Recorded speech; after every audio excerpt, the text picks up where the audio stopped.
The air in the small, two-room shack in Tupelo, Mississippi, was thick with the scent of pine needles burning low in the fireplace and the faint, ever-present aroma of damp earth clinging to the rough-hewn floorboards. It was January 8, 1935, a day etched into the very soul of Gladys Presley, even before the first rays of the winter sun had begun to paint the eastern sky.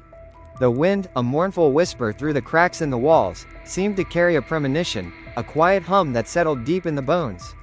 Outside, the world was a muted tapestry of red clay, skeletal trees, and the distant, lonely call of a mourning dove. Inside, a different kind of drama was unfolding, a primal dance of life and loss. Gladys, her brow furrowed with effort and a profound, wordless hope, pushed. Her husband, Vernon, a man whose hands bore the permanent grit of hard labor, hovered, his face a mask of worry. The midwife, a woman whose wisdom was etched in the lines around her eyes, murmured reassurances. The first cry, thin and reedy, filled the humble space, a fragile declaration against the vast, indifferent world. A boy, they named him Elvis Aaron. But the silence that followed, profound and heavy, spoke of another presence, another life that had flickered and died before it could even draw breath. Jesse Garon, his twin, stillborn, a tiny, perfect form that would forever haunt the edges of Gladys's joy. For Gladys, the birth of Elvis was inextricably linked to the shadow of Jesse. It instilled in her a fierce, almost suffocating protectiveness, a belief that her surviving son was somehow destined, chosen, carrying the weight of two lives within his small frame. Elvis, even as an infant, seemed to absorb this unspoken intensity. He was a deeply sensitive child, his large, dark eyes often seeming to hold a wisdom beyond his years, a quiet understanding of the melancholic undercurrents that flowed beneath the surface of their lives. Life in Tupelo was a constant struggle against poverty. Meals were simple, often just cornbread and greens, sometimes a scrap of salted pork. The clothes on their backs were patched and repatched, worn thin by countless washes and countless days of play in the dusty yard. Yet, within the confines of that small family, there was an abundance of love, a fierce loyalty that transcended their material lack. Gladys, with her soft voice and unwavering faith, was the sun around which their small universe revolved. She sang hymns to Elvis, her voice a balm, filling the shack with melodies that spoke of hope and redemption. He would sit, mesmerized, absorbing the intricate harmonies, the raw emotion that poured from her. Sundays were a sacred ritual. Dressed in their best, often hand-me-down, clothes, they would walk the dusty path to the Assembly of God Church. The sounds that spilled from its open doors were a revelation to young Elvis. The fervent gospel music, the clapping hands, the stomping feet, the soaring, unrestrained voices, it was a sensory explosion that resonated deep within him. He watched the congregants, their faces alight with spiritual ecstasy, and felt a stirring, a connection to something vast and powerful. It wasn't just the music, it was the raw, unbridled emotion, the way the singers poured their very souls into each note, seeking solace, seeking transcendence. This was the first language he truly understood, a language that spoke directly to his own nascent yearnings for something more, something beyond the confines of their humble existence.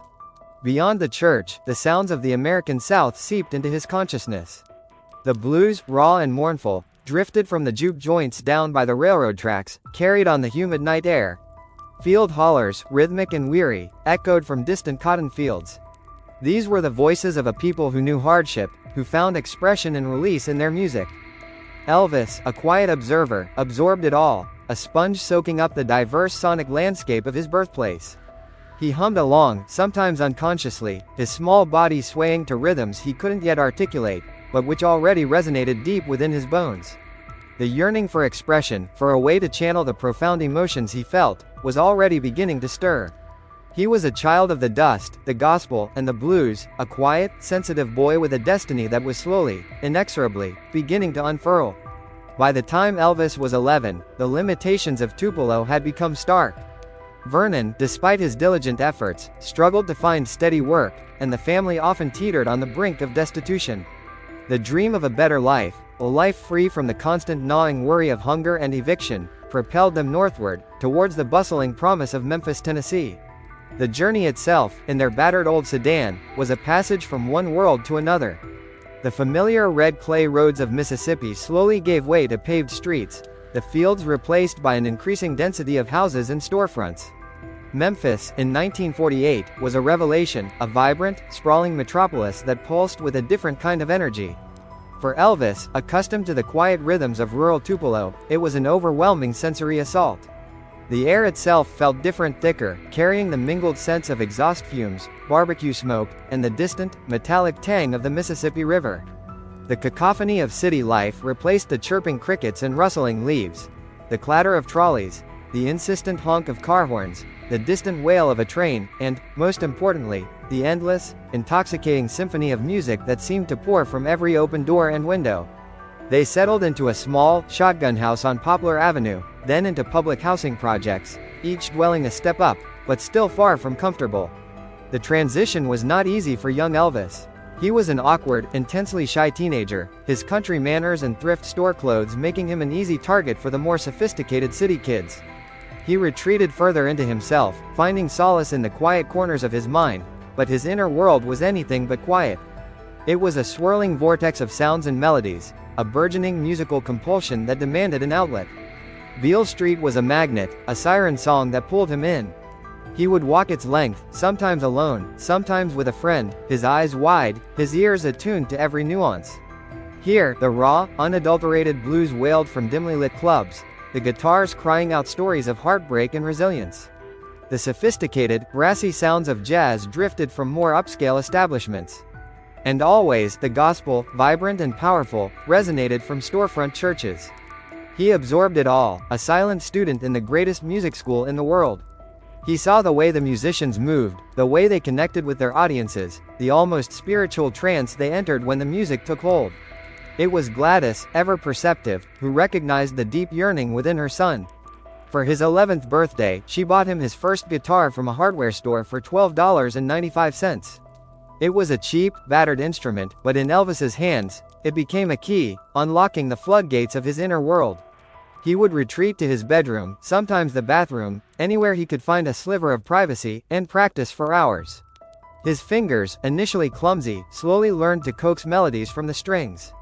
His voice, still developing, began to find its unique timbre, a blend of the gospel fervor he loved, the bluesy inflections he admired, and a raw, untutored power that was all his own. He sang along to the radio, mimicking the crooners, the country stars, the rhythm and blues singers, but always, subtly, infusing their styles with his own nascent identity. He was building his sound, note by painstaking note, in the quiet solitude of his teenage years, unaware that this private passion would soon ignite a global phenomenon. The summer of 1953 shimmered with a heavy, humid heat, a typical Memphis August. Elvis, now 18, worked a series of odd jobs: a movie usher, a tool factory worker, a truck driver for Crown Electric, but his true calling buzzed beneath the surface of his everyday life. He still practiced in secret, his voice deepening, gaining resonance and a certain soulful urgency. He still dreamed of music, but the path to realizing that dream remained elusive. One sweltering afternoon, a simple act of filial love set an irreversible chain of events in motion. Elvis, clutching a worn brown paper bag, walked into the unassuming brick building at 706 Union Avenue Sun Records. He wanted to record 2 songs, My Happiness, and That's When Your Heartaches Begin, for his mother, Gladys. A personal, heartfelt gift, a tangible expression of his love. He paid the $4 fee, stepped into the small, acoustically treated room, and sang. Marion Keisker, Sam Phillips's assistant, was there. She noted his name, his unusual sound, and a cryptic observation: good ballad singer. Hold. Sam Phillips, the visionary founder of Sun Records, was on a quest. He believed that if he could find a white man who could sing with the Negro feel, he could make $1 million. He had recorded countless blues and R&B artists, but the breakthrough, the cultural fusion he envisioned, remained just out of reach. Keisker mentioned Elvis to Phillips, noting his unique blend of gospel and blues influences, his shy demeanor, and his striking appearance. Phillips, always one to trust his instincts, decided to give the kid a shot. On July 5, 1954, Elvis returned to Sun. Scotty Moore, a guitarist, and Bill Black, a bassist, were brought in to back him. The session started slowly, awkwardly. Elvis tried ballads, tried country songs, but nothing clicked. Phillips grew frustrated. "What are you trying to do, Elvis?" he asked, trying to coax something authentic from the nervous young man. During a break, Elvis, feeling the tension, picked up his guitar and, almost instinctively, launched into an up-tempo, bluesy rendition of Arthur Crudup's That's All Right. It was raw, energetic, playful. Scotty and Bill, caught off guard but intrigued by the sheer energy, joined in, finding a spontaneous groove. Phillips, listening from the control booth, knew instantly. This was it. This was the sound he had been searching for. The next day, Dewey Phillips, a popular Memphis radio DJ with a reputation for playing whatever he liked, spun "That's All Right" on his Red, Hot and Blue show. The phone lines at WHBQ lit up, jammed with callers demanding to hear it again and again. People didn't know what to make of it. Was he white? Was he black? It didn't matter. The sound was revolutionary, infectious, and utterly new. The song rippled through the segregated South, a defiant blend of black and white musical traditions, breaking down invisible barriers with every vibrant note. The regional fame exploded. Elvis, Scotty, and Bill began playing live, often at clubs and school auditoriums. Their performances were electrifying. Elvis, initially unsure of himself, found his stage persona emerging. He moved instinctively, his hips swaying, his legs trembling, channeling the raw energy of the music through his entire body. The crowds, especially the young women, went wild. Their screams were deafening, a visceral response to this shy, polite young man who transformed into a gyrating, charismatic force on stage. He was exhilarated, nervous, almost disbelieving of the impact he was having. The quiet boy from Tupelo, who had once practiced in private, was now commanding stages, his voice a potent instrument, his presence a magnetic force. The ripples had begun, and they were quickly becoming a tidal wave. The year 1955 saw the ripples transform into a surge, then a full-blown tsunami. Elvis, Scotty, and Bill toured relentlessly, their regional fame growing with each electrifying performance. The sound was raw, potent, and irresistible, but it was also largely confined to the southern states. This was about to change, irrevocably. Enter Colonel Tom Parker, a former carnival barker, a shrewd, enigmatic, and utterly ruthless manager. Parker saw not just a singer, but a phenomenon, a goldmine waiting to be tapped. He observed Elvis at a show, witnessing the visceral reaction of the crowd, the almost hypnotic hold he had over them. Parker, with his cigar-chomping demeanor and his knack for grand, audacious deals, quickly insinuated himself into Elvis's orbit. He began to guide Elvis's career, slowly at first, then with an iron grip. He convinced Elvis and Vernon that he could take them beyond Sun Records, beyond regional fame, to a national, even global, stage. In November 1955, Parker orchestrated a monumental deal. Elvis's contract was sold from Sun Records to RCA Victor for an unprecedented $40,000, a staggering sum at the time. It was a move that instantly legitimized Elvis in the eyes of the mainstream music industry and provided him with the resources of a major label. Elvis, still deeply reliant on his family for guidance and comfort, trusted Parker implicitly, sensing the manager's unwavering belief in his potential, even if he didn't fully grasp the labyrinthine nature of the business world. The transition to RCA proved instantaneous. Heartbreak Hotel, Elvis's first single for the label, released in January 1956, became his first #1 hit. But it was his television appearances that truly ignited the national frenzy.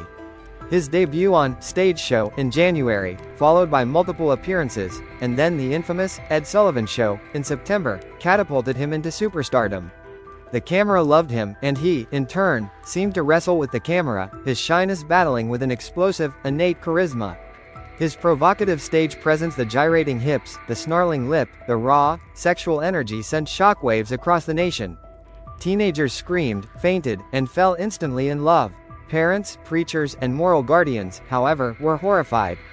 He was denounced as Elvis the Pelvis, a menace to decency, a dangerous influence on America's youth.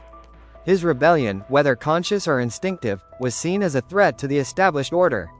Elvis, overwhelmed by the sudden, dizzying ascent, found himself caught in a maelstrom of adoration and moral outrage. He was still the polite, respectful young man from Tupelo, deeply devoted to his parents and his faith. The accusations of being a corrupting influence were genuinely hurtful, confusing. He didn't set out to be rebellious, he simply moved the way the music made him feel. Yet, the controversy only fueled his fame, turning him into a symbol, a lightning rod for the cultural anxieties of the era. He was grappling with a fame so intense, so pervasive, that it threatened to consume him, even as it delivered the dreams of security and success he had always yearned for. The world had changed overnight, and Elvis Presley was at its epicenter, a whirlwind of exhilaration and confusion. The years 1956 to 1958 were a blur of unparalleled success, a triumphant crescendo of Elvis Presley's early career. His image was everywhere, on magazine covers, record sleeves, movie posters, and television screens. He was no longer just a singer, he was a cultural phenomenon, an icon, the king in the making. Record after record soared to the top of the charts: Hound Dog, Don't Be Cruel, Love Me Tender, Jailhouse Rock. All shook up, each one a testament to his unique sound and undeniable appeal. His voice, a versatile instrument capable of both raw power and tender vulnerability, resonated with millions, transcending genres and generations.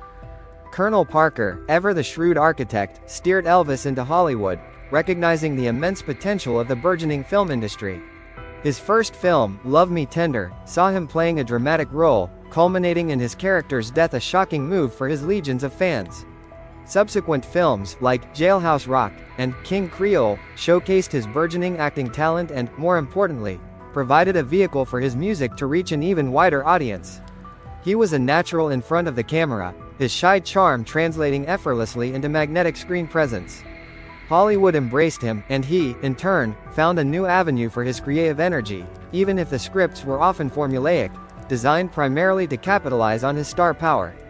Graceland, the iconic mansion on Elvis Presley Boulevard, became more than just a home. It was a symbol of his meteoric rise, a tangible manifestation of his dreams made real.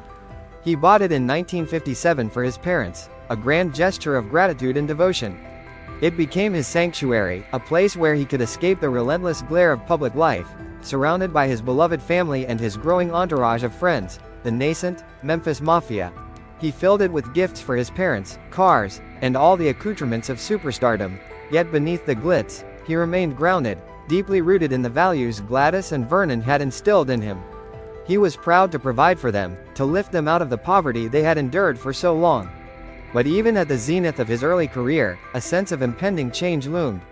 The world watched, captivated, as Elvis became an undeniable global sensation, his influence pervasive, his music shaping the sound of a generation. Yet, a different kind of duty called.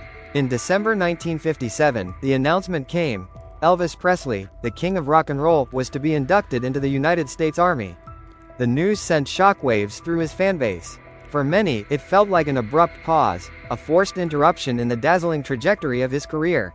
For Elvis, it was a complex mix of emotions. He was proud to serve his country, a deeply patriotic man who believed in his civic duty. Gladys, ever the worrier, was heartbroken at the thought of her only surviving son going away, especially after the tragic loss of Jesse. Vernon, too, felt the weight of the moment, the disruption it would bring. Elvis himself was conflicted. He knew the 2 years of service would halt his momentum, potentially allowing other artists to fill the void he created. He loved performing, loved the thrill of creating music and connecting with his audience. But he also understood the importance of the draft, the message it would send to young men across America if he, a superstar, did not fulfill his obligation. It was a test, a challenge, and he faced it with a quiet resolve. The triumphant roar of his early career was about to be replaced by the structured discipline of military life, a pause in the music, a pivot into an unexpected, yet defining, chapter of his extraordinary life. The stage lights would dim for a time, but the legend, already irrevocably etched, would only grow in his absence. The troop ship, a gray leviathan cutting through the choppy Atlantic, carried Elvis Presley away from the screaming crowds and dazzling lights of his meteoric rise, towards a different kind of duty. The roar of his fans was replaced by the groan of the ship's engines, the flash of cameras by the endless, indifferent expanse of the ocean. He stood on deck, the salt spray stinging his face, the uniform feeling stiff and unfamiliar on his lean frame. The iconic pompadour, once a symbol of rebellion, had been shorn, a public shearing that had felt like a small, symbolic death. The world had watched, captivated, as the king of rock and roll transformed into Private Presley, serial number 53,310,761. He arrived in Germany in October 1958, a land still bearing the scars of war, a stark contrast to the vibrant, booming America he'd left behind. The air was colder, crisper, carrying the scent of pine forests and damp earth. Friedberg, a small town nestled in the Hessian countryside, became his temporary home. The barracks were Spartan, the routine rigid, the camaraderie of his fellow soldiers a new kind of connection, one built on shared experience rather than adulation. For the first time in years, he was just another man, albeit a famous one, folding laundry, polishing boots, and enduring drills alongside others. It was a strange, almost liberating anonymity, a quiet respite from the relentless glare of superstardom. He found a measure of peace in the discipline, a grounding force after the dizzying chaos of his ascent. He learned to drive a jeep, to fire a rifle, to navigate the simple, unadorned life of a soldier. He wrote letters home, filled with mundane details, trying to reassure his beloved mother, Gladys, who worried incessantly about her only living son. But the peace was fragile, an illusion easily shattered. The transatlantic cable, humming with tragic news, delivered a blow that would reverberate through the rest of his life. Gladys was ill, gravely ill. Her heart, already fragile from years of hardship and the lingering grief of Jesse Garon, was failing. The news hit Elvis like a physical assault, tearing through the carefully constructed calm of his military life. He felt a primal terror, a cold dread seizing his chest. His mother, his anchor, his confidant, the woman who had believed in him unconditionally from the very beginning, he couldn't lose her. He flew back to Memphis on emergency leave, a desperate race against time. The moment he stepped off the plane, the suffocating humidity of an August southern summer wrapped around him like a shroud. He rushed to Graceland, the mansion that had been her joy, a testament to his love and gratitude. But the joy had faded, replaced by the grim pallor of illness. He found her frail, fading, her eyes clouded with pain but still luminous with love when she saw him. He held her hand, murmured words of comfort, prayers, promises. He tried to project strength, a certainty he didn't feel, willing her to fight, to stay. But the light was dimming. On August 14, 1958, Gladys Love Presley passed away.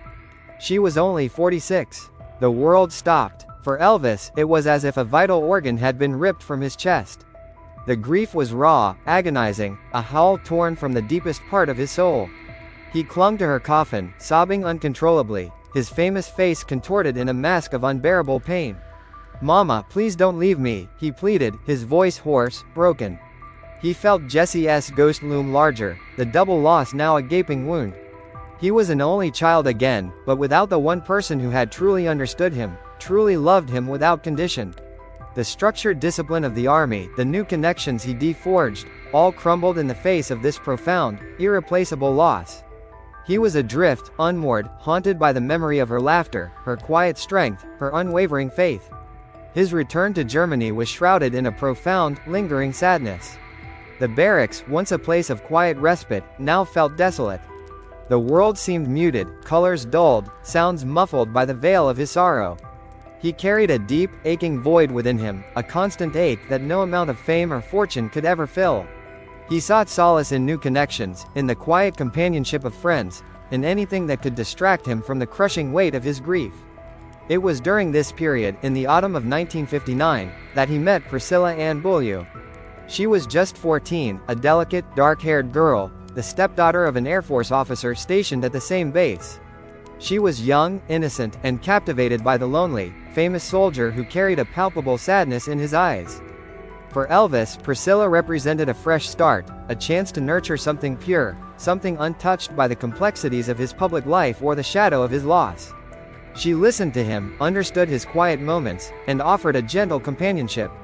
He saw in her a potential to recreate the familial warmth he lost, a chance to shape a new Gladys, perhaps, or at least someone who would understand and love him with the same depth.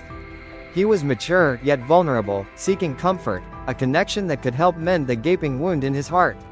Their relationship began in the quiet, somewhat melancholic atmosphere of his German posting, a fragile bloom in the shadow of his deepest grief. The spring of 1960 saw Elvis Presley return to American soil, disembarking from the USS Randall in Brooklyn, New York, to a hero's welcome. The gray uniform was still on his back, but the sadness in his eyes was overshadowed, for a moment, by the triumphant roar of the crowds. Flashbulbs popped, reporters clamored, and fans, a sea of adoring faces, surged forward, desperate for a glimpse of their king. He was back, and the world was ready to embrace him. A televised press conference followed, a carefully orchestrated event where he projected the image of a dutiful, respectful soldier, his time in the army having successfully softened his controversial edge. He was no longer Elvis the Pelvis, but a wholesome, patriotic American hero. But the hero's welcome also meant an immediate return to the relentless machinery of his career, now firmly under the iron grip of Colonel Tom Parker. The Colonel, ever the master strategist, had a clear vision for Elvis's future: Hollywood. No more raw, electrifying live performances for now, instead, a steady stream of family-friendly films designed to showcase his charm and sell accompanying soundtracks. It was a safe, lucrative path, one that promised to expand his audience and cement his mainstream appeal. Elvis, still processing the profound loss of his mother and the transition back to civilian life, largely deferred to Parker. He trusted his manager implicitly, believing that Parker always had his best interests at heart, especially financially. He was driven by a desire to please his audience and, perhaps more importantly, to honor Gladys's memory by continuing to succeed, to provide for his father and grandmother. The Hollywood grind began almost immediately. From 1960 to 1964, Elvis churned out a staggering 27 films. Titles like G.I. Blues, Blue Hawaii, Girls, and Viva Las Vegas became synonymous with his name. The sets were often lavish, the locations exotic: Hawaii's sun-drenched beaches, New Orleans' vibrant streets, but the creative process was anything but. Each film followed a familiar, formulaic plot. Elvis as a charming, often singing, hero, usually getting the girl, with a few forgettable musical numbers interspersed. He would arrive on set early, often still groggy from a restless night, his face meticulously made up, his hair perfectly coiffed. The days were long, filled with endless takes, repetitive dialogue, and the constant pressure to deliver. He tried, in the beginning, to infuse some genuine creativity, to push for more substantial roles, better scripts, more innovative music. He yearned for the raw energy of a recording studio, the visceral connection of a live audience. But his suggestions were often met with polite dismissals or, worse, the Colonel's firm hand. Stick to what works, Elvis, Parker would advise, his voice calm but unyielding. Don't rock the boat. A growing sense of disillusionment began to settle over him. He felt creatively stifled, his artistic spirit slowly being suffocated by the demands of commercialism. The soundtracks, once a vehicle for his revolutionary sound, became bland compilations of forgettable pop tunes, recorded quickly and without passion. He would sing them, certainly, his powerful voice still capable of elevating even the most mediocre material, but the spark, the fire, was often absent. He knew, deep down, that this wasn't the music he was meant to make. This wasn't the artist he truly was. He was an actor playing a role, singing songs that felt increasingly hollow. The golden age of Hollywood met the commercial demands of a superstar, and the result was a gilded cage, luxurious but creatively draining. He was trapped, yet still driven by a desire to please, to fulfill the expectations placed upon him, even as a quiet frustration began to fester within his soul. The relentless grind of filmmaking continued, a seemingly endless cycle of forgettable scripts and formulaic songs that stretched from 1964 to 1967. Elvis, once brimming with an untamed creative energy, now found himself increasingly confined to a gilded cage of his own making, or rather, Colonel Parker's making. The initial enthusiasm for Hollywood had long since evaporated, replaced by a deep-seated dissatisfaction. Days on set blurred into weeks, weeks into months, each movie feeling more like a chore than a passion project. He reread the scripts, often with a sigh, knowing the predictable plot twists, the contrived musical interludes, the utter lack of artistic challenge. He yearned for depth, for roles that would stretch him, for music that would ignite his soul, but the Colonel's mantra was always the same: if it ain't broke, don't fix it. And financially, the film formula was far from broken. To cope with the monotony and the growing creative emptiness, Elvis retreated further into his private world at Graceland. He developed new hobbies, almost obsessions, anything to distract from the gnawing sense of artistic stagnation. He delved into spiritual books, seeking answers to existential questions that fame and fortune couldn't provide. He practiced karate with intense focus, finding a physical outlet for his restless energy, a discipline that offered a sense of control missing from his professional life. He amassed collections of cars, motorcycles, and, notably, guns. The firearms, polished and gleaming, offered a perverse sense of power, a tangible symbol of protection in a world where he often felt exposed and vulnerable. Amidst this luxurious yet creatively draining existence, his relationship with Priscilla deepened. She had moved to Graceland in 1963, a young woman navigating the complexities of Elvis's world, a world of constant attention, an ever-present entourage, and the peculiar demands of living with a global icon. Her youth and beauty were a balm to his loneliness, a connection to a simpler, less complicated life. He was possessive, protective, shaping her appearance and her life to fit his ideal, perhaps unconsciously trying to mold her into a reflection of the mother he had lost. She, in turn, adored him, captivated by his charisma, his tenderness, and the vulnerability that lay beneath his superstar facade. Their marriage, on May 1, 1967, in Las Vegas, was a personal highlight, a moment of profound joy amidst the professional doldrums. It was a relatively small, intimate affair, held at the Aladdin Hotel, a stark contrast to the grandeur of his public life. Priscilla wore a white gown, her dark hair perfectly coiffed, her eyes shining with love and hope. Elvis, resplendent in a dark brocade tuxedo, looked genuinely happy, a rare glimpse of the man beneath the legend. For a brief moment, the gilded cage felt less confining, filled instead with the promise of a shared future, a family of his own. The birth of a child, a daughter, was a dream he had cherished, a desire to create new life, a new legacy, untouched by the shadows of his past. Yet, even as he experienced profound personal happiness, his professional life remained stubbornly confined to the film cycle. The marriage was quickly followed by more movies, Clambake, Speedway, Live a Little, Love a Little, each one further diminishing his artistic credibility. The public, once insatiable for anything Elvis, was growing weary. Box office returns began to dwindle, and critics, once divided, were now largely apathetic or openly derisive. He was becoming a caricature of himself, a singing cowboy or race car driver, a shadow of the revolutionary artist who had once ignited a generation. The growing restlessness within him was palpable. He felt professionally trapped, longing for artistic fulfillment, for a way to break free from the formulaic mediocrity that had become his career. He would often voice his frustrations to his inner circle, the Memphis Mafia, who were privy to his private torment. They saw the growing despair in his eyes, the way he would pace the floors of Graceland late at night, searching for answers, for an escape route. He was a king, yes, but a king imprisoned in his own palace, yearning for the raw, untamed freedom of his early days. The search for deeper meaning, for a true resurgence, was becoming an urgent, desperate necessity.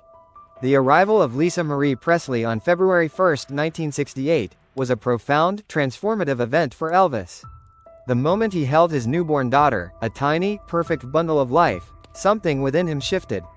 The profound joy that radiated from him was palpable, a pure, unadulterated happiness that cut through the layers of professional dissatisfaction and personal loneliness. She was his flesh and blood, a tangible link to the future, a new focus and sense of purpose that transcended the superficial glitz of his fame. He was utterly smitten, a doting father who would spend hours gazing at her, his tenderness evident in every gentle touch, every soft murmur. Graceland, for a time, was filled with the sounds of a baby's coos and a father's delighted laughter. His public image, however, stood in stark contrast to this intimate, hopeful scene. The film era, which had sustained his career for nearly a decade, was now undeniably reaching its nadir. The movies he was making were not just diminishing in quality, they were actively harming his reputation. Stay Away, Joe, Live a Little, Love a Little, Charo, the titles themselves felt like an admission of creative defeat. Box office returns continued to plummet, and critical apathy had morphed into outright scorn. He was no longer the electrifying pioneer, he was the subject of late-night talk show jokes, a symbol of faded glory. The disconnect between his public image as a washed-up movie star and the vibrant, loving father he was becoming in private was immense, a chasm that created a growing internal turmoil. Elvis was acutely aware of his professional decline. He saw the reviews, heard the whispers, felt the shift in public perception. The realization that he was becoming a caricature, a parody of his former self, was deeply unsettling. He longed for the raw energy, the authentic connection he had once shared with his audience. The formulaic films felt like a betrayal of his artistic soul, a slow, agonizing death of the musician he truly was.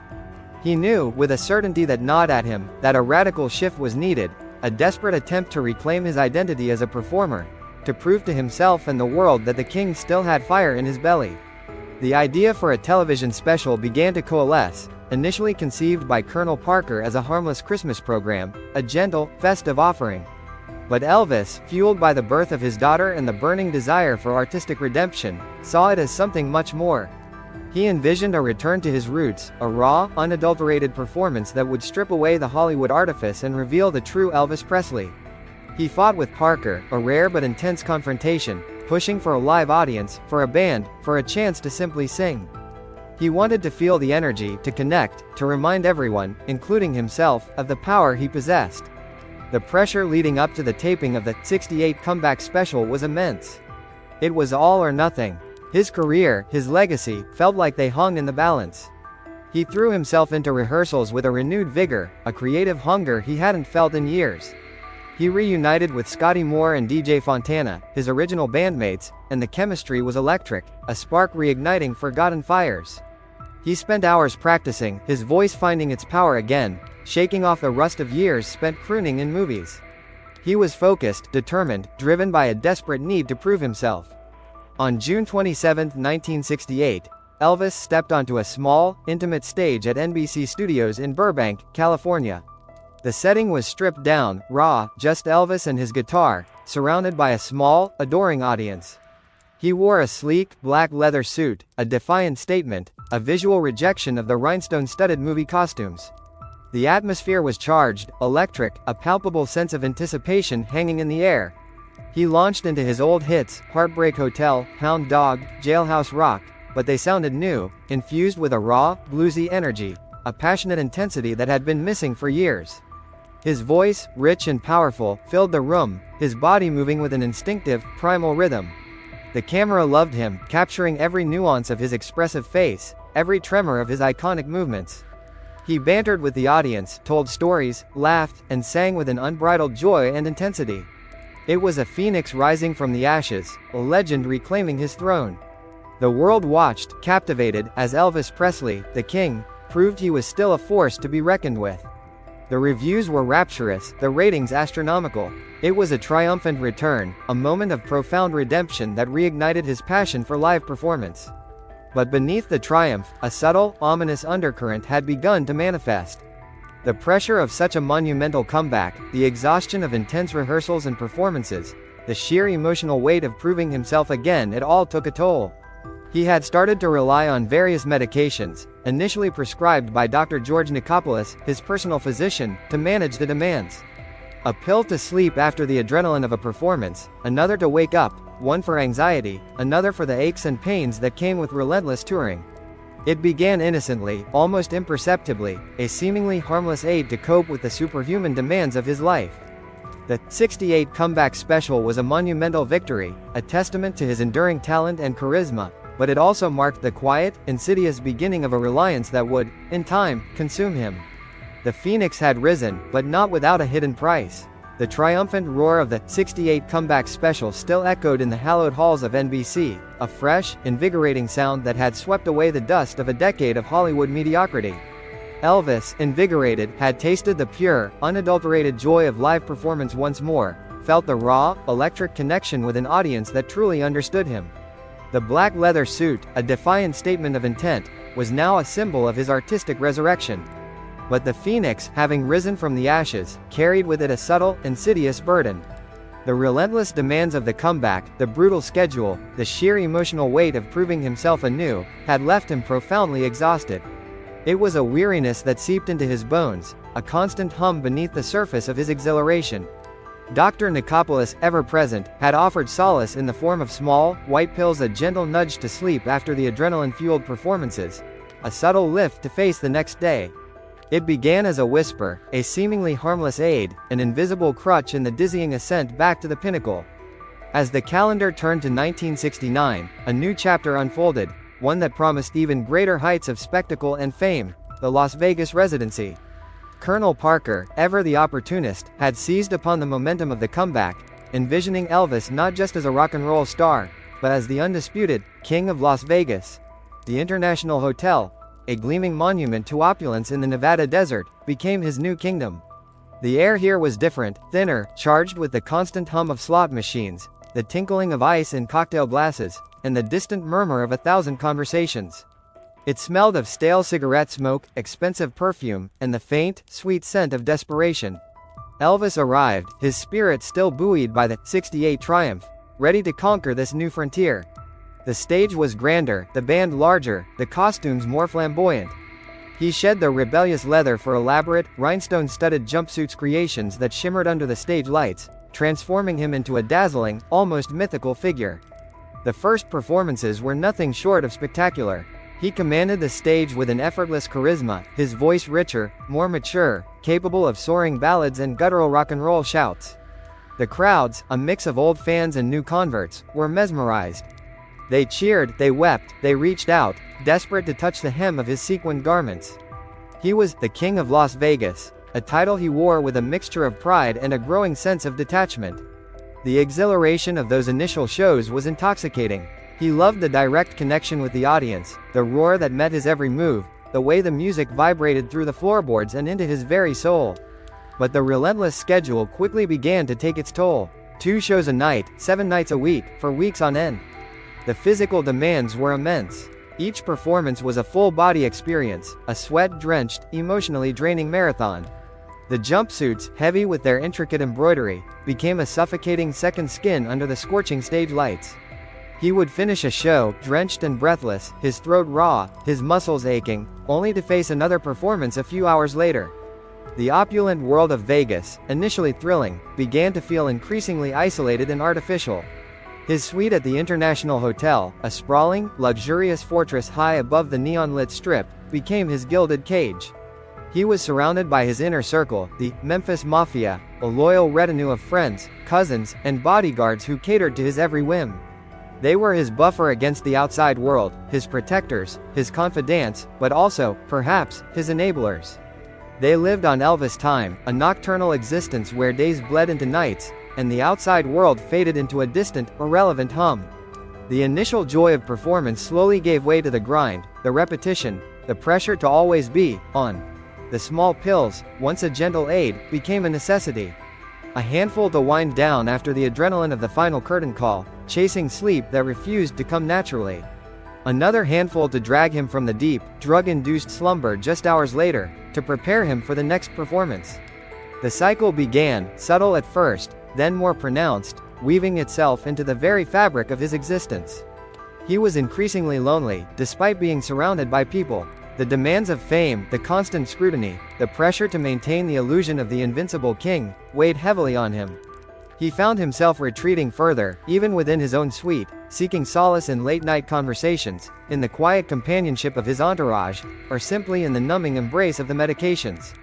The dazzling lights of Vegas illuminated his triumph, but they also cast long, deepening shadows over the man beneath the rhinestones, a man beginning to lose himself in the very spectacle he had created. The glitz and roar of Las Vegas, once a source of exhilarating triumph, began to fray at the edges, revealing the mounting internal turmoil that simmered beneath Elvis's carefully constructed facade.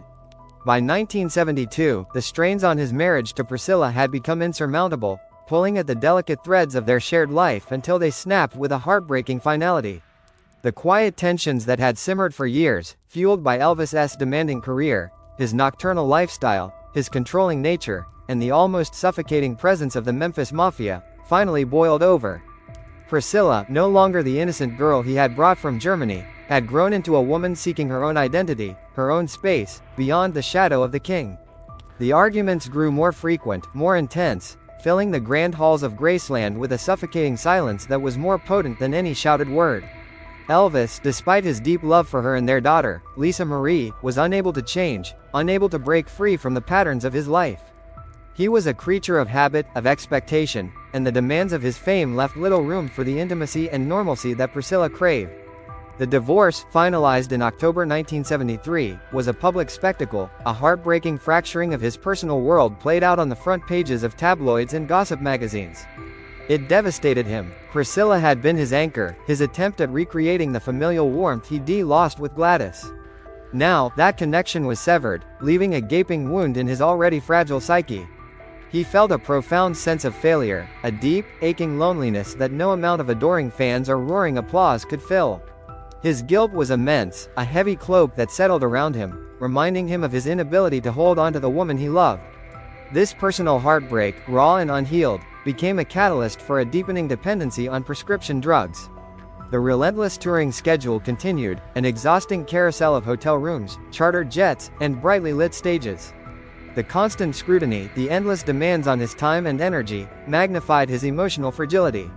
He sought solace, escape, oblivion in the pills. What began as a means to cope with insomnia or stage fright now became a desperate mechanism to numb the emotional pain, to quiet the demons of loneliness and regret that haunted his waking hours and invaded his restless sleep.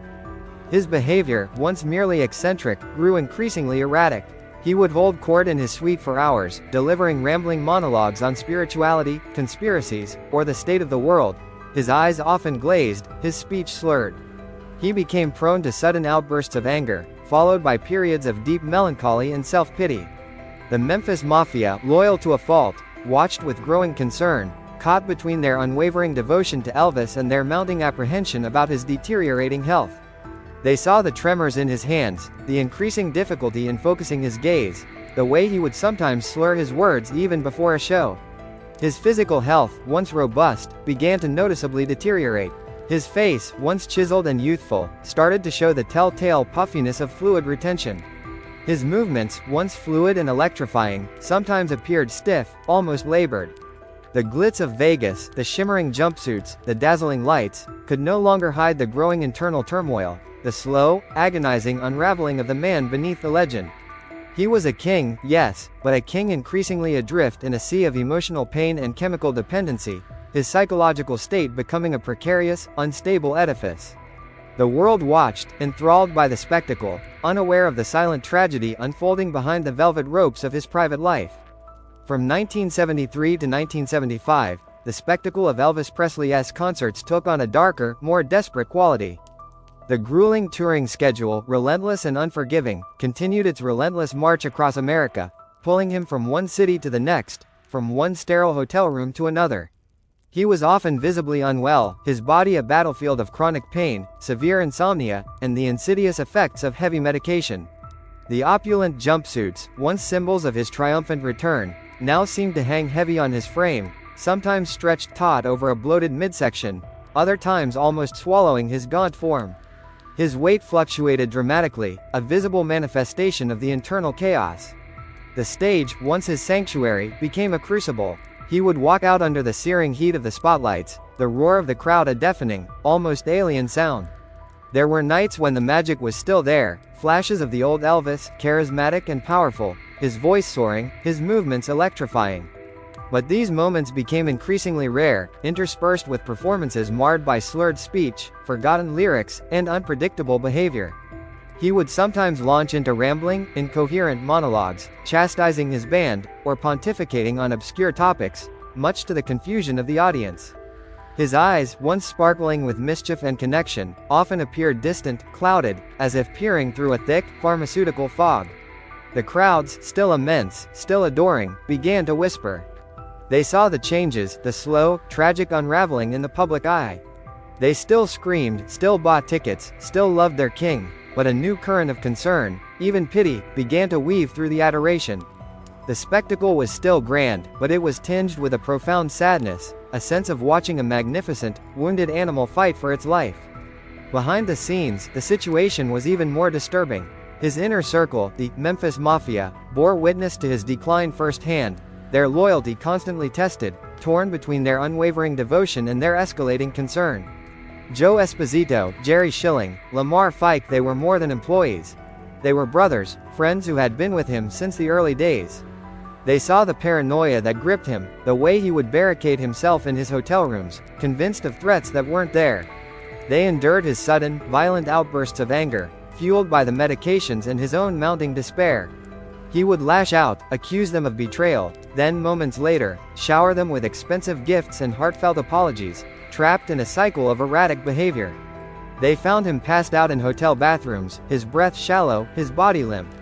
They watched him consume staggering amounts of pills, a desperate attempt to find relief from the chronic pain that racked his body: headaches, stomach pains, eye problems, the constant discomfort of a body breaking down. His severe insomnia was a torment, driving him to seek ever stronger sedatives, which in turn made it harder to wake, requiring stimulants to get him through the day. His judgment was profoundly clouded, his decisions often impulsive and irrational. He would buy cars, houses, jewelry on a whim, only to forget about them moments later. They tried, in their own ways, to intervene. They spoke to Dr. Nicopoulos, expressing their fears, their pleas for help. But Dr. Nick, caught in the impossible position of being both physician and friend to a global icon, continued to prescribe, navigating the ethical tightrope of a patient who demanded specific medications and had the power to simply find another doctor if his requests were denied. The Memphis Mafia members were loyal, but they were also dependent on Elvis for their livelihoods, caught in a system that seemed to have no exit. They were enablers by circumstance, their hands tied by their love for him and the overwhelming force of his personality. Elvis, in his private moments, was consumed by deep depression. He knew he was unwell. He saw the changes in his body, felt the fog in his mind. He would sometimes weep, expressing his profound unhappiness, his longing for a normal life, a life free from the constant chemical haze. But the cycle was too entrenched, the pain too great, the escape too tempting. He was a prisoner in his own body, in his own mind, his magnificent talent slowly being eclipsed by the shadows of his addiction. The spectacle continued, the crowds still roared, but behind the dazzling lights, a king was slowly, tragically, unraveling. The period spanning 1975 to 1977 saw Elvis Presley's health issues become not merely pronounced, but undeniable, screaming from every bloated photograph and slurred concert recording.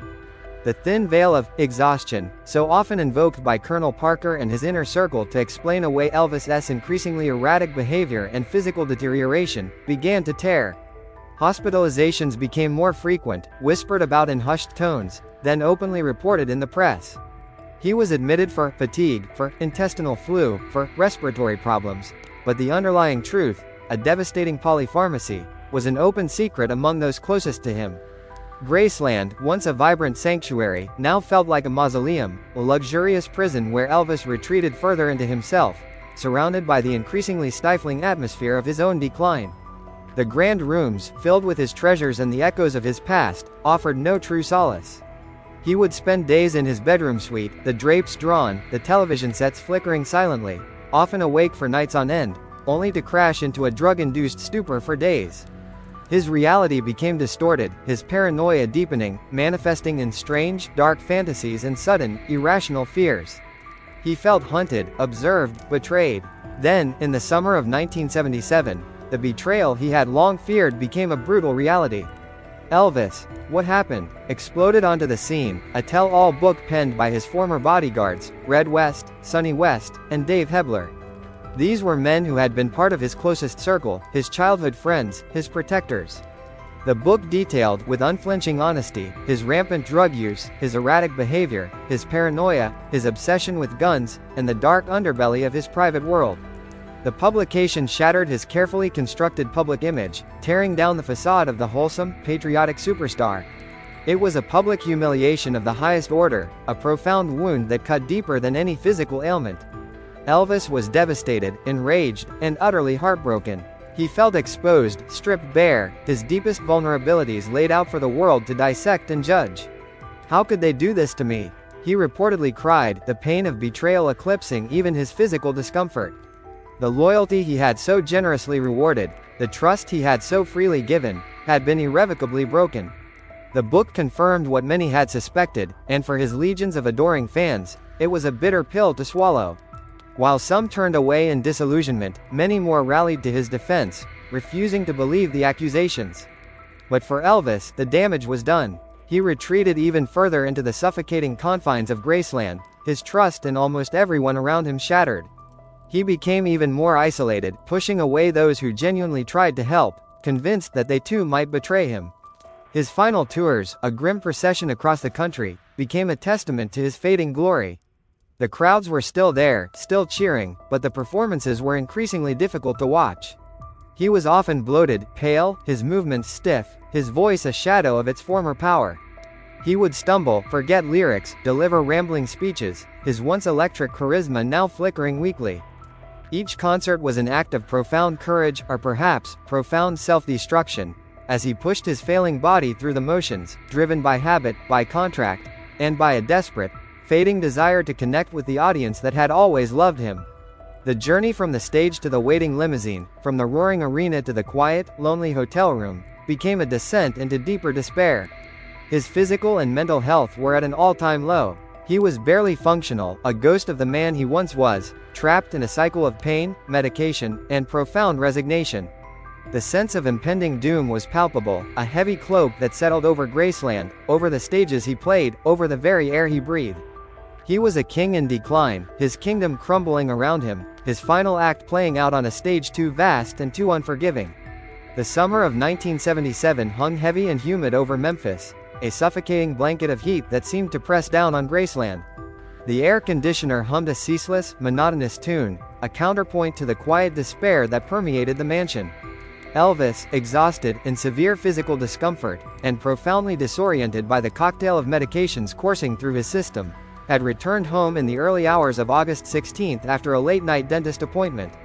The mundane errand felt like a monumental effort, each movement a struggle against the relentless fatigue and the dull, throbbing ache that was his constant companion. He had spent his final hours with his girlfriend, Ginger Alden, in the master bedroom suite on the second floor of Graceland. The room was a sanctuary, a heavily carpeted space with dark drapes that kept the harsh light of day at bay, creating a perpetual twilight. The air was thick with the scent of his cologne, the faint metallic tang of medication, and the unspoken weight of his profound weariness. He talked, he read, he tried to find a moment of peace, a sliver of relief from the incessant physical and mental torment. He spoke of the upcoming tour, a grim obligation that loomed like a death sentence, knowing his body was failing, that he barely had the strength to stand, let alone perform. The night unfolded in fragments, a hazy dream sequence for Elvis. He took more pills, desperate for sleep, for the oblivion that would quiet the buzzing in his head, the pain in his gut, the constant anxiety that gnawed at him. Ginger, concerned, tried to dissuade him, but his will, though dulled by drugs, remained formidable. He needed to sleep, he insisted, needed to be ready for the morning, for the flight to Maine, for another grueling performance. The weight of the future, the crushing pressure of his commitments, was too much to bear. In the pre-dawn hours, a restlessness seized him. He rose from the bed, his movements stiff, his mind clouded. He needed to use the bathroom, a routine act that would become his final journey. The bathroom, a large, carpeted space with a sunken tub, offered a momentary escape, a private chamber where he could be truly alone. He sat on the toilet, perhaps reading, perhaps simply trying to gather his scattered thoughts, to find a moment of clarity. The physical distress was overwhelming, a suffocating pressure in his chest, a dizzying nausea. The medications, meant to bring relief, had conspired against him, shutting down his systems, slowing his heart. A profound sense of helplessness washed over him. He was trapped, unable to fight back against the forces consuming him. His last conscious moments were likely a desperate struggle for breath, a fleeting thought of Lisa Marie, of Gladys, of a life that had been both magnificent and tragically burdened. He slumped forward, his body giving out, collapsing onto the thick, green shag carpet.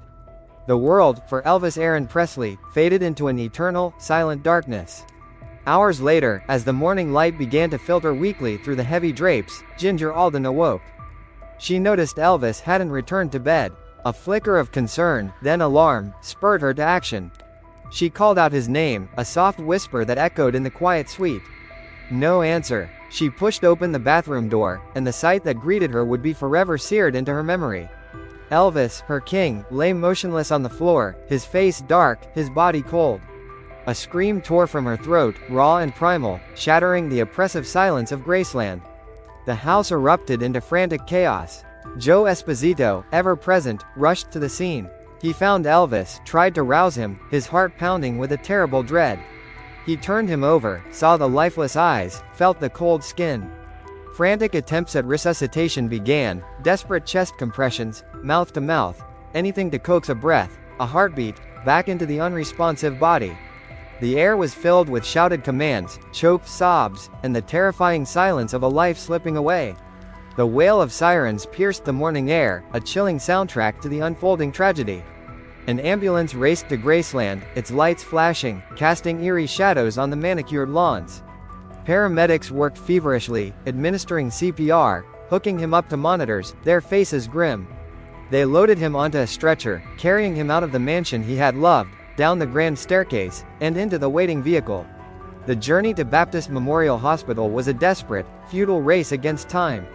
At the hospital, a team of doctors and nurses worked relentlessly, their efforts heroic but ultimately in vain. The emergency room, usually a place of controlled chaos, became a somber chamber of finality. The monitors remained flat, the heart still. At 3:30 p.m. on August 16, 1977, Elvis Aaron Presley was officially pronounced dead. The king was gone. The grand, dazzling spectacle of his life had reached its tragic, suffocating end, leaving behind a profound silence that would soon be filled by a collective gasp of disbelief and an outpouring of global grief.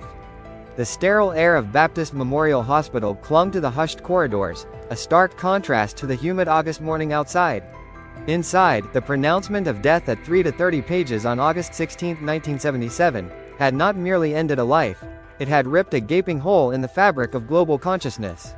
The silence in the emergency room, thick and heavy, was quickly shattered by the raw, guttural sobs of Vernon Presley, his face a mask of profound, unimaginable grief. His eldest son, his only surviving child, the boy who had lifted them from poverty to unimaginable heights, was gone. Joe Esposito, his face streaked with tears and sweat, stood numbly, the frantic efforts at resuscitation still replaying in his mind, a futile dance against an inevitable end. Word, carried first by hushed phone calls, then by crackling radio waves and frantic television news alerts, spread like wildfire across Memphis, then the nation, then the world. The initial reaction was a collective gasp of disbelief, a refusal to accept the sudden, brutal finality. How could the king, the vibrant, electrifying force who had once shaken the world, simply cease to be? News anchors, their voices heavy with shock, struggled to deliver the unthinkable. Newspapers, already preparing their evening editions, scrambled to tear up pages, replacing mundane headlines with bold, black pronouncements. Elvis Presley dead at 42. Within hours, the quiet, tree-lined streets leading to Graceland transformed into a swirling vortex of raw grief and bewildered adoration. Thousands of fans, a mournful pilgrimage, began to descend upon the mansion. They came by car, by bus, by foot, drawn by an invisible, magnetic force, a shared sense of profound loss. The air grew thick with the scent of wilting flowers, cheap cologne, and the palpable electricity of mass emotion.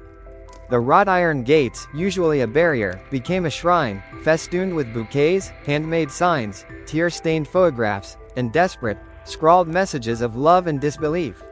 The front lawn, once a private expanse, became a sea of grieving faces. People huddled together, strangers united in their sorrow, their quiet sobs punctuated by sudden, heart-wrenching wails. Some knelt, heads bowed in prayer, while others simply stood, staring at the white columns of the mansion, as if willing their king to appear, to offer one last, defiant smile. The sun beat down relentlessly, but no one moved. The grief was too profound, too personal, a collective heartbreak on an unprecedented scale. Graceland, the symbol of his dreams, his triumphs, and his eventual confinement, was now transformed into a sacred space, a global pilgrimage site for a fallen king. Inside, the mansion was cloaked in a heavy, funereal silence, broken only by the hushed whispers of family and close friends. Vernon Presley, utterly broken, wandered through the rooms, his hands tracing the familiar contours of furniture, each object a painful reminder of the son he had lost. Priscilla, arriving quickly with a young Lisa Marie, moved with a quiet, steely resolve. Her face, though pale and etched with sorrow, held a maternal strength, a fierce determination to protect her daughter from the raw edge of this tragedy. Lisa Marie, just 9 years old, was too young to fully grasp the enormity of what had happened, but she sensed the profound shift, the suffocating sadness that had suddenly descended upon her world. Her father, the larger-than-life figure who filled every corner of her existence, was gone. The funeral arrangements became a poignant, public spectacle, a final, grand performance orchestrated by the ever-present Colonel Parker, even in death. Elvis's body, flown back to Memphis, lay in state in the grand living room of Graceland, visible through the open casket. Thousands of mourners, queuing for miles under the scorching sun, were allowed to file past, their faces a mixture of awe, sorrow, and a desperate need for one last glimpse. They saw him, dressed in a white suit, his face serene, almost ethereal, a stark contrast to the bloated, unwell man of his final tours. It was a carefully curated image, a final attempt to restore the dignity that had been so cruelly eroded in his last years. The funeral procession on August 18 was a slow, mournful crawl through the streets of Memphis, a city united in grief. A gleaming white hearse, surrounded by a motorcade of white Cadillacs, carried Elvis to his temporary resting place at Forest Hill Cemetery. Tens of thousands lined the streets, a silent, weeping throng, their collective sorrow a palpable force. The air thrummed with the low rumble of engines, the distant peal of church bells, and the quiet, continuous murmur of weeping. The scent of magnolias mingled with the heavy perfume of funeral wreaths, a bittersweet farewell to a local boy who had become a global phenomenon. It was a day of profound, collective mourning, cementing his status not just as a rock and roll star, but as a cultural deity, a fallen monarch whose reign, though ended, would never truly cease. As the immediate shock and collective grief began to recede, a more complex, unsettling narrative began to emerge, casting a long shadow over the king's sudden passing. While the official cause of death was attributed to cardiac arrest, whispers about the role of prescription drugs quickly intensified, fueled by the recent, explosive revelations in Elvis. What happened? The media, initially reverent, now turned its scrutinizing gaze on the circumstances surrounding his death, demanding answers that the official narrative seemed to gloss over. The name that came under the most intense fire was Dr. George Nichopoulos, affectionately known as Dr. Nick, Elvis's personal physician for over a decade. He had been a constant presence in Elvis's life, a trusted confidant and friend, but also the primary prescriber of the vast quantities of medication that Elvis had consumed. The public, a mix of sympathy and judgment, found itself confused, grappling with the disconnect between the official cause of death and the widely reported rumors of drug abuse. How could a man so young, so vital, succumb to a heart attack without any other contributing factors? Dr. Nichopoulos found himself thrust into an unwelcome spotlight, subjected to an intense media frenzy and official investigations. He maintained his innocence, defending his medical practices as an attempt to manage Elvis's chronic pain, severe insomnia, and the immense pressures of his superstar life. He argued that Elvis was a difficult patient, a manipulative genius who knew how to get what he wanted, often bypassing his doctor's advice or seeking prescriptions from multiple sources. He painted a picture of a physician caught in an impossible ethical dilemma: deny the king his requested medications and risk him seeking them from less scrupulous doctors, potentially leading to even greater danger, or provide them under controlled circumstances. The public debate was fierce and unforgiving. Tabloids screamed headlines, dissecting every detail of Elvis's final years, every pill, every erratic behavior. Medical boards launched investigations, scrutinizing Dr. Nick's prescribing habits, his patient files becoming a subject of intense legal and ethical scrutiny. The tragedy of Elvis's death began to morph into a cautionary tale, a stark reminder of the corrosive perils of unchecked fame and the immense power that a superstar could wield, even over their own medical care. The lingering sense of unanswered questions hung heavy in the air, a cloud of suspicion that would follow Dr. Nichopoulos for the rest of his career. For the devoted fans, the revelations were deeply troubling. Some staunchly defended Elvis, blaming Dr. Nick, the pressures of fame, or the betrayal of his former bodyguards. Others felt a sense of profound disillusionment, their idol's image tarnished by the grim reality of addiction. The tragedy of August 16, 1977, was no longer just about the loss of a musical genius. It was about the complex, often dark, intersection of fame, power, and personal vulnerability, a narrative that would forever intertwine with the legacy of Elvis Presley. The king was gone, but the controversy surrounding his final hours had only just begun. As the raw edge of grief dulled into a persistent ache, a new, more pragmatic crisis began to unfold within the hallowed walls of Graceland. The financial struggles of Elvis's estate, once obscured by the sheer volume of his earnings, became alarmingly apparent in the years following his death, particularly from 1978 to 1982. Despite his monumental success, Elvis had a penchant for lavish spending, a generosity that knew no bounds, and a business structure that heavily favored his enigmatic manager. Colonel Tom Parker's contract, a masterclass in one-sided negotiation, entitled him to a staggering 50% of Elvis's earnings, a percentage unheard of in the industry. This, coupled with significant taxes and the maintenance costs of Graceland, left the estate in a precarious position, teetering on the brink of bankruptcy. Vernon Presley, still reeling from the devastating loss of his son, found himself overwhelmed by the complexities of the estate. A simple, honest man, he was ill-equipped to navigate the labyrinthine world of high finance and legal battles. His grief made him vulnerable, his judgment clouded by sorrow, and the future of Elvis's legacy, and more importantly, Lisa Marie's inheritance, hung precariously in the balance. It was in this moment of desperation and uncertainty that Priscilla Presley stepped forward, embodying a quiet resolve that belied her delicate appearance. She was no longer just Elvis's former wife, but the mother of his sole heir, Lisa Marie, and a fierce protector of his legacy. She recognized the dire financial straits and understood that radical action was needed. Her decision, groundbreaking and unprecedented, was to open Graceland to the public as a museum. The idea was met with initial skepticism, even resistance. Graceland was a private home, a sanctuary of personal memories.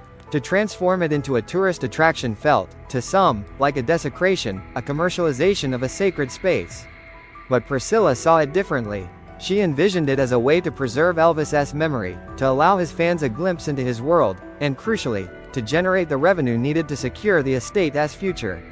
It was a strategic move, born of necessity but executed with meticulous care and a profound respect for Elvis's life. The transformation was immense. Priscilla oversaw every detail, from the careful restoration of the rooms to the curation of exhibits, ensuring that the mansion retained its authenticity while accommodating the throngs of visitors. The infamous jungle room, the opulent living room, the quiet meditation garden, each space was carefully preserved, telling a story of the man who had lived there. The decision was a gamble, but it paid off spectacularly. On June 7, 1982, Graceland officially opened its doors to the public. The response was overwhelming. Fans, who had once stood outside the gates in silent reverence, now poured through them, eager to walk the same halls as their king. The demand was so immense that the estate quickly moved Elvis's body, along with Gladys's, from Forest Hill Cemetery to the tranquil meditation garden at Graceland, ensuring that he would forever rest at the heart of his kingdom, a permanent pilgrimage site. Graceland became an instant success, not only saving the estate from financial ruin but transforming it into one of the most visited private homes in America, second only to the White House. Priscilla, through her determination and foresight, had not only salvaged Elvis's financial legacy but had also redefined how a deceased superstar's memory could be honored and sustained. She had taken control, battled the colonel to renegotiate his egregious contract, and, with steely resolve, laid the groundwork for an enduring monument to the king of rock and roll, ensuring Lisa Marie's future and preserving her father's place in history. It was a testament to her strength, her business acumen, and her unwavering commitment to the man she had loved. From 1982 through the mid-90s, Graceland solidified its status not just as a successful tourist attraction, but as a global monument, a vibrant, living testament to Elvis Presley's enduring appeal. Priscilla Presley, the astute and resolute steward of the legacy, continued to oversee the estate with meticulous care, transforming what could have been a relic into a dynamic, evolving shrine. She understood the delicate balance between commercial success and the preservation of authenticity, ensuring that every exhibit, every piece of merchandise, every tour experience honored the true spirit of Elvis. Under her guidance, Graceland became a masterclass in brand management, carefully curating his image, protecting it from exploitation, and allowing new generations to discover the magic of the king. The mansion itself, now a perfectly preserved time capsule, continued to draw millions. The white columns gleamed under the Memphis sun, the meditation garden offered a tranquil space for reflection, and the myriad rooms, from the vibrant jungle room to the trophy room overflowing with gold records, whispered stories of triumph and quiet moments. Visitors from every corner of the globe walked through, their reverence palpable, their awe universal. The air was thick with whispered conversations, the click of cameras, and the occasional soft hum of an Elvis song playing faintly in the background. It was a place where grief had transformed into celebration, where a private home had become a public cathedral. Meanwhile, Lisa Marie Presley, Elvis's only child and the sole heir to his vast estate, came of age under the immense, almost suffocating shadow of her father's legend. Her life was extraordinary by birthright, yet uniquely challenging. She navigated her formative years and young adulthood with the weight of the king's daughter constantly upon her shoulders. Every decision, every relationship, every public appearance was scrutinized, compared, and analyzed through the lens of her iconic father. She was a girl who had lost her father too young, and then gained him back as a global phenomenon, a figure larger than life who belonged to the world as much as he belonged to her. This dual reality shaped her profoundly. She grappled with a complex mix of pride in her father's genius and the personal burden of his name. She searched for her own identity, often in the glare of the public eye, experimenting with her own music, her own relationships, attempting to carve out a space for herself that was distinct from the colossal legacy she inherited. Her personal journey was marked by significant milestones, including marriages to other iconic figures like Michael Jackson and Nicolas Cage, each union further cementing her place in the celebrity firmament, yet also highlighting the difficulty of forging her own path. She spoke openly about her father, her memories a precious, intimate counterpoint to the public mythology. She carried his eyes, his intensity, a certain melancholic beauty that hinted at the deep connection she felt to him, even in his absence.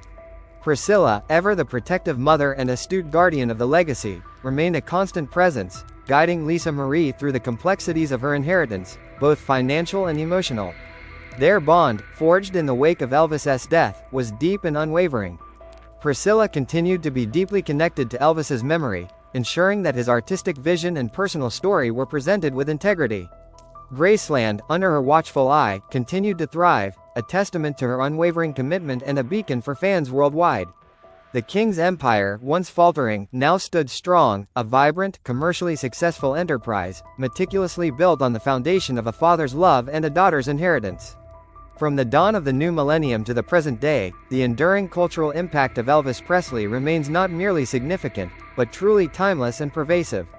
His image, a potent blend of raw sexuality, rebellious charm, and tender vulnerability, continues to be one of the most recognized faces on the planet. It adorns t-shirts, graces album covers, inspires fashion trends, and is instantly recognizable across cultures and generations. He is not just a musician from the past, he is an eternal presence in the global consciousness, an immutable force that echoes through the annals of history. His music, a revolutionary fusion of gospel, blues, country, and rhythm and blues, continues to sell millions of records, streams, and downloads. New generations, born decades after his passing, discover the electrifying power of Hound Dog, the soulful yearning of Heartbreak Hotel, the romantic sweep of Can't Help Falling in Love. His voice, a versatile instrument of unparalleled range and emotional depth, transcends the boundaries of time, resonating with listeners who may never have seen him perform live, but who feel the undeniable pull of his talent. His influence on popular music is immeasurable, having paved the way for countless artists and genres, fundamentally reshaping the soundscape of the 20th century and beyond. The phenomenon of Elvis impersonators and tribute artists, a vibrant global subculture, is perhaps the most visible testament to his enduring allure. From the meticulous, note-for-note recreations to the comedic interpretations, these performers keep his spirit alive, offering fans a tangible connection to the king. They are not merely mimicking, they are channeling, celebrating, and perpetuating a legend, ensuring that the spectacle of an Elvis performance continues to captivate audiences worldwide. Yet, his story is not merely a celebration of American musical genius. It is also a profound and poignant cautionary tale about the perils of fame and unchecked power. The trajectory of his life from humble beginnings to unprecedented superstardom, followed by the slow, tragic decline fueled by isolation, pressure, and addiction serves as a stark reminder of the immense human cost of celebrity. His struggles with identity, his yearning for normalcy, his inability to escape the gilded cage of his own making, all speak to the universal themes of humanity's triumphs and vulnerabilities. His legacy is a complex tapestry, woven with threads of triumph and tragedy, innovation and self-destruction. He broke down racial barriers in music, ignited a cultural revolution, and redefined what it meant to be a rock star. He was a devoted son, a loving father, and a generous friend. But he was also a man consumed by his own legend, lost in a labyrinth of prescription drugs, and ultimately, unable to escape the pressures that weighed him down. Today, Elvis Presley lives on, not just in the records spun, the films watched, or the impersonators performing, but in the very fabric of popular culture. His name is synonymous with an era, a sound, a feeling. He is the king, an eternal presence whose story, in all its magnificent complexity, continues to fascinate, inspire, and remind us of the extraordinary power and devastating price of being Elvis Aaron Presley. His legend, immutable and forever etched in history, continues to echo, a continuous, powerful vibration across generations, ensuring that the king truly never leaves the building.